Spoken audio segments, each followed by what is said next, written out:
Bien, ¿qué tal? ¿Cómo les va? Este es el video número 2 que vamos a continuar con el tema de las condiciones objetivas de punibilidad y su relación con la ley más benigna, es decir, la problemática. La problemática a partir de qué tema. Como les adelanté en el video anterior, por un lado tenemos que la ley 24769 sobre fines de 1996 establece condiciones objetivas de punibilidad en donde de algún modo, la ley nunca lo dijo, pero se equiparaba al valor del dólar de ese momento. Estábamos en el 1 a 1, entonces en el artículo 1 cuando decía 100.000 quería decir $100.000. El artículo 2 que decía 1.000.000, por la ley de convertibilidad era $1.000.000. Y por un lado tenemos la problemática de la depreciación monetaria o inflación, ¿sí? Alza generalizada de los precios, o por el otro lado que esta emisión monetaria provoca, según la teoría ortodoxa en materia económica, la depreciación de nuestra moneda con respecto a las monedas más duras, el dólar, el euro. Entonces, la cuestión es que aquello que nació siendo 100.000 hoy es 1,5 millones, aquello que empezó siendo 1.000.000 ahora es 15 millones. Y en realidad lo que se discute en el medio de todo esto es que está retrasado. ¿Por qué? Porque, por ejemplo, hubo otras modificaciones, que en el caso del artículo 1, cuando pasó a estar la relación con el dólar oficial 1 en 4, pasó a ser 400.000 pesos. Y ya en la época de Macri, por el año 2015, que teníamos un dólar a 15, de ahí viene que esos $100.000 del comienzo por 15 pasaron a ser 1,5 millones, que es el actualmente vigente, y por el otro lado el artículo 2, 15 millones. Evidentemente el dólar oficial hoy por hoy está a 60 y pico de pesos, entonces los $100.000 tendrían que ser 6 millones y el millón de dólares histórico serían 60 millones de dólares. Ese es el tema económico. El problema nuestro es jurídico. ¿Por qué? Porque si es una condición objetiva de punibilidad, basta la mera modificación de la ley como para que todo aquello que está por debajo de ese nivel, imagínense ustedes, el artículo 1 estaba en 400.000 pesos y pasó a estar en 1,5 millones de pesos. Si tenemos una evasión cometida por un solo tributo y por un solo periodo fiscal por 600.000 pesos, y bueno, ¿qué corresponde hacer? ¿Corresponde sobreseer o no? Las dos primeras teorías que yo les referí, la de la condición objetiva de punibilidad y aquellos que decían que en realidad la condición objetiva de punibilidad era un umbral de punibilidad, por un lado, y la otra, la que dice que es un elemento del tipo, dicen básicamente, bueno, sea una condición o un elemento del tipo, al haber sido superado y ya no estar más en la ley vigente, corresponde sobreseer. La tercera teoría habla de la condición de procedibilidad. Entonces, si procedió la denuncia estando vigente, por ejemplo, que la condición objetiva de punibilidad era para el artículo 1 $400.000 pesos, la modificación posterior por 1,5 millones de pesos no lo modifica y el juicio tiene que seguir, es decir, el hecho antijurídico o la acción típica antijurídica no se ha modificado para nada. Ya vamos a volver sobre el tema. La cuestión esencial es que sea condición objetiva de punibilidad o elemento del tipo, la solución es idéntica, en tanto que la que está corrida a un costado es la condición de procedibilidad, y si es una condición de procedibilidad, como les dije antes, el juicio tiene que seguir, entonces no le interesa a esta teoría todas modificaciones meramente monetarias. Muy bien, ¿cuándo arranca esta cuestión? Como yo les dije, la ley 24769 tenía una serie de condiciones objetivas de punibilidad, si superare, si excediere, etc., de 100.000 pesos para el uno y así. pero en el artículo 9, que era el supuesto de apropiación de las contribuciones de los recursos de la seguridad social, en la primera redacción eran 5.000 pesos. Hoy por hoy sería el artículo 7 de 100.000, pero no lleguemos hasta ahí. Veámoslo. Eran 5.000 pesos en su artículo 9.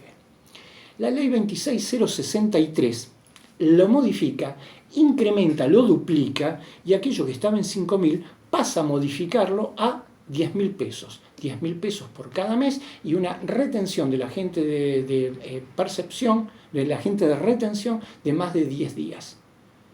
Se modifica en el medio de eso. ¿Qué pasaba con aquello que era 7.000, lo que era 8.000, 9.000, hasta 10.000 pesos? En el orden nacional llega la causa Jorge Palero sobre recurso de casación. Palero, Jorge Carlos sobre recurso de casación. En fallos lo pueden buscar 330, dos puntitos, o sea, tomo 330, 4.544. Con un excelente dictamen.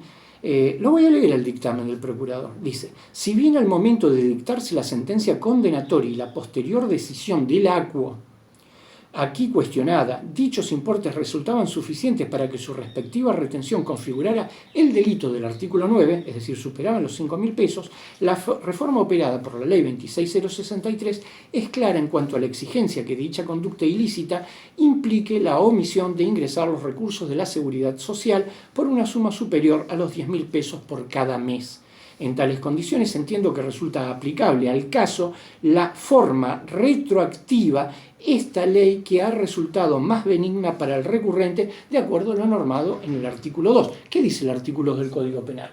Dice: si la ley vigente al tiempo de cometerse el delito fuere distinta a la existente al tiempo de pronunciarse el fallo, deberá aplicarse siempre, así dice el artículo 2, siempre la ley penal más benigna. Entonces la cuestión del principio de benignidad para algunos, sea condición objetiva de punibilidad o elemento del tipo, dicen siempre hay que aplicarla.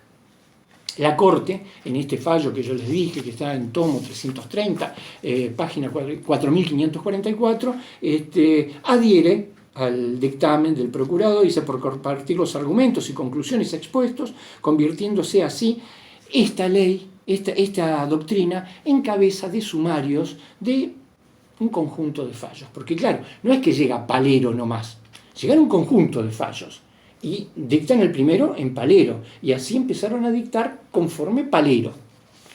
Ahora bien, más adelante, la ley 26.735 modifica la condición objetiva de punibilidad de este artículo 9 de una ley ya derogada, y donde decía 10.000 pasa a decir 20.000.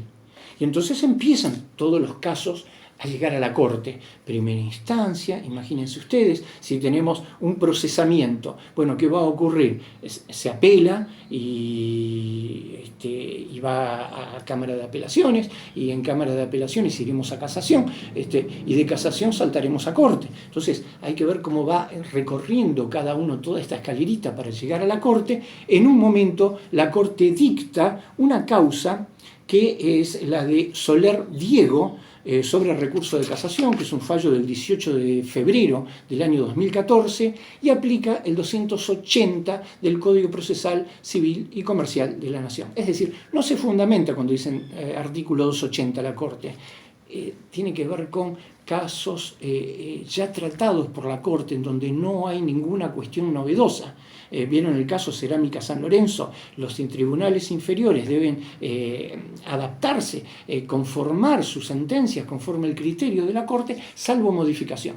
En Sebastián no es acá, es Diego Soler, que es la causa, no el tratadista. En este caso la Corte dijo no hay cuestión novedosa, donde decían 10, ahora dice 20, se aplica la ley penal más benigna. A partir de allí, la Procuración General de la Nación ordena a sus inferiores, es decir, a todos los fiscales, a que se adecuen a la doctrina vigente o los deja de alguna forma a libertad de acción y dice palabras más, palabras menos, quienes a su leal saber y entender deberán decidir si corresponde o no continuar los recursos hasta un tribunal superior. Ahora bien, la ley 27430 modifica la ley en realidad deroga la ley 24769 y aquello que era el artículo 9 ahora pasó a ser el artículo 7. Siempre es una apropiación de los agentes de retención, de los aportes de los empleados en materia de seguridad social, y nada más que donde antes decía 5, 10, 20, ahora dice 100.000, donde antes decía 10 días, ahora dice 30 días. Y bueno, y entonces, ¿qué ha ocurrido en el medio de todo esto? Que el Procurador General de la Nación emite una nueva resolución, que es la número 18 del año 2018, en donde le ordena a sus fiscales, tal como la primera resolución, que era la 5, creo que es del año 2012, de Esteban Riggi, a ver, no lo puse acá, pero sí, es esa, la número 5 del 2012. Bueno, ahora, la número 18 del 2018, ahora es el nuevo Eduardo Casal, el procurador de ese momento, en donde le ordena a sus fiscales que continúen recurriendo las resoluciones que dicten sobreseimiento por ley penal más benigna, en el entendimiento de que esto no es una ley penal más benigna, sino simplemente lo que les dije al comienzo, un requisito de procedibilidad. Aquí en la ciudad de Rosario, las dos salas tienden, las dos salas de la Cámara Federal de Apelaciones, ¿no? Tienden a aplicar la ley penal más benigna, pero hay uno de los jueces de Cámara, uno de los vocales, que con un precedente que es Club Atlético Rosario Central, en donde yo fui uno de los abogados, no voy a mencionar cuál es el vocal, pero es quien adhiere a esta teoría. Dentro del grupo de Derecho Tributario del Facebook, yo les voy a subir el fallo de Cámara, el acuerdo de Cámara. Listo, creo que está agotado el tema. Si les surge alguna duda, como siempre les he dicho y lo reitero acá, me la consultan y yo respondo dentro del grupo. Listo, entonces, buenas tardes.